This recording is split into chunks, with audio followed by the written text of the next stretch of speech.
김용빈 사무총장님. 네.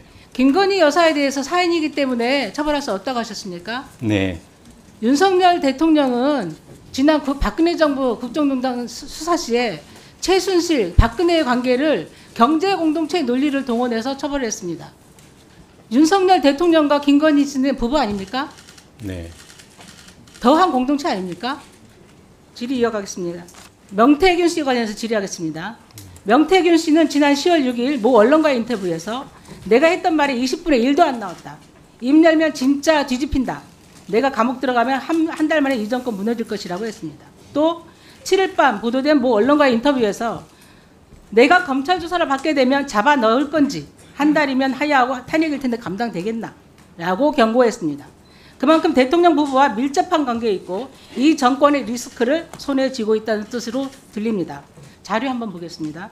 명태균 씨가 운영하는 미래한국연구소가 선관위로부터 고발 또는 과태료 조치를 받은 내역들입니다. 무려 8차례에 걸쳐 고발 및 과태료 경고 조치를 받았습니다. 위반 유형을 보면 표본의 대표성 미확보, 허위자료 제출, 자료 미보관 등으로 선관위로부터 수차례 고발을 당했습니다. 즉 여론 조작의 가능성이 있다는 것입니다. 이게 얼마나 심각한 사안인지 사무총장 알고 계시죠? 네. 네. 다음 자료 보시겠습니다. 명태균 씨는 지난 2021년 4월부터 2022년 3월 8일까지 대선 직전까지 대선과 관련하여 총 81차례 여론조사를 진행합니다. 공표된 여론조사 58건 외에도 자체 조사 14건, 대선 직전에는 매일매일 3,000명 이상의 면밀조사도 9차례 실시합니다. 총 금액 3억 7,520만 원에 달하는 규모입니다. 윤석열 당시 검찰총장은 21년 3월 4일 검찰총장직을 그만두고 야인이 되었습니다. 그 직후인 3월 27일 여론조사가 하나 발표되는데요. 윤석열 대세론의 시발점이 되었던 그 문제의 여론조사입니다. 표를 보시겠습니다. 2021년 3월 27일 미래한국연구소의 의뢰로 조사된 여론조사에 의하면 시간 관계상 존칭은 생략하겠습니다. 윤석열 40.5, 이재명 18.8, 무려 21.7%의 차이로 격차가 벌어집니다. 그런데 비슷한 시기엔 갤럽 조사에서는 윤석열 23%, 이재명 23% 동률로 나옵니다. 표 2번 보시겠습니다. 미래한국 6월달 조사입니다. 미래한국연구소에서 조사한 여론조사에서는 윤석열 39.1, 이재명 26.2, 12.9%의 차이가 납니다. 갤럽 조사에서는 오히려 윤석열 21%, 이재명 24%, 오히려 이재명 후보가 1위로 나옵니다. 공신력 있는 여론조사 업체의 결과를 뒤집는 그것도 이렇게 큰 격차로 윤석열 후보 지지율이 높다는 것은 여론조사가 왜곡 내지 조작됐다는 방증입니다. 문제는 이 조작된 결과를 여러 언론과 정치 유튜버들이 퍼나르면서 자연스럽게 윤석열 후보 대세론이 형성되었다는 것입니다. 당시 여러 언론 보도를 보시겠습니다. 머니투데이 보십시오. 3월 28일 윤석열, 이재명과 양자 대결시 20% 앞서 비슷한 시기 3월달 아시아경제에서는 차기 대선 주자 선호도 윤석열 40.5% 2위. 다 아까 얘기한 미래한국연구소 조사를 근거로 한 보도들입니다. 또 한 가지 중요한 의혹이 있습니다. 명태균 씨는 선거가 끝난 후 여론조사 비용 3억 7천만 원 정산을 위해서 당선인 부부를 찾아갑니다. 그런데 비용 정산 대신 2022년 창원 의창 보궐선거에서 김영선 공천권을 갖고 옵니다. 그런 증언들이 나오고 있습니다.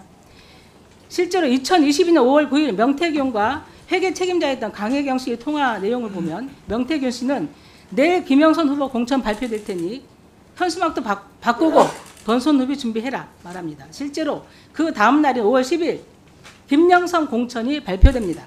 이 얘기가 뭐겠습니까? 명태균이 김영선 공천권을 여론조사의 대가로 받았다는 것입니다. 미래한국연구소가 실시한 81차례 여론조사 비용은 선관위 회계에 국민의힘 선관위 보고된 국민의힘 회계 보고서에 어디에도 기재되어 있지 않습니다. 쉽게 정리를 하면 윤석열 후보가 3억 7천만 원에 달하는 여론조사를 무상으로 제공받았습니다. 이 과정에서 여론조작을 통해 윤석열 대세론이 형성되고 그 덕분에 윤석열 후보가 국민의힘 대선 후보 경선에서 승리합니다. 결국 대통령으로 당선되었습니다. 그 대가로 윤석열 대통령은 22년 6월 실시된 창원 의창 보궐선거에서 아무런 연고도 없는 김영선 후보를 공천했다는 의혹을 받고 있습니다.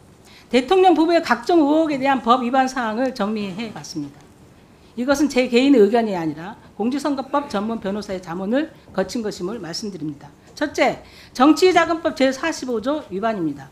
정치자금 부정수수죄에 해당되고 5년 이하의 징역 또는 1천만 원 이하의 벌금에 처할 수 있습니다. 둘째, 공직선거법 제47조의 이 위반입니다. 누구든지 정당의 특정인을 후보자로 추천하는 일과 관련해 금품이나 재산상의 이익 또는 공사의 직을 제공하면 5년 이하의 징역 또는 3천만 원 이하의 벌금에 처할 수 있습니다.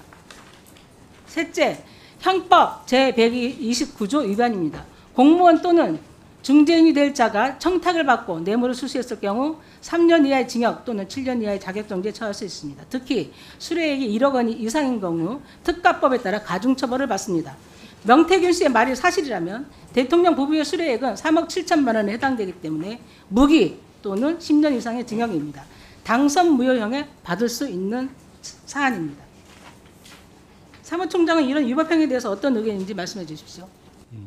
지금 이게 확정되지 않은 사실관계이기 때문에 제가 이게 말씀드리기가 확정되는 거고요. 네, 아니, 의견은 묻는 이 겁니다. 사실관계가 이게 어떤 게 진실인지에 대한 부분에 대한 고려 없이 말씀드리기가 굉장히 조심스럽고, 다만 이 부분에서 지금 정보 여론조사의 결과값을 받아들일 때 지금 전제로 하신 것은 후보자가 직접 의뢰를 한 것을 전제로 하시는 거 아닌가요?